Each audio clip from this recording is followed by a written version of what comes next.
این بسیار مشکل است. چیزی که ما میدونیم سرحد جمهوری تاجیکستان با سرحد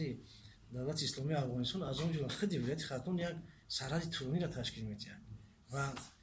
تمام قوای وسطایی که ما استفاده کردیم در حقیقت اگر تحلیل از روی تحلیل گیریم نسبت به سالهای گذشته من همین پیشگیری مواد مخدر از طرف مقامات ضعیف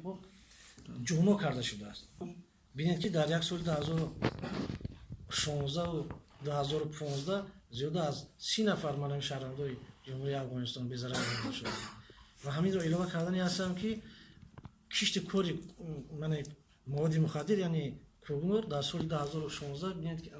2016 نسبت به 2015 باز زیاد گشته. البته یکی از سبب‌های من همین بسیار مشکل بودن یعنی پیشگیری کردن این مواد مخدر این استحصال مواد مخدر در دولت ما همسایه دولت اسلامی افغانستان به شما رو میاد.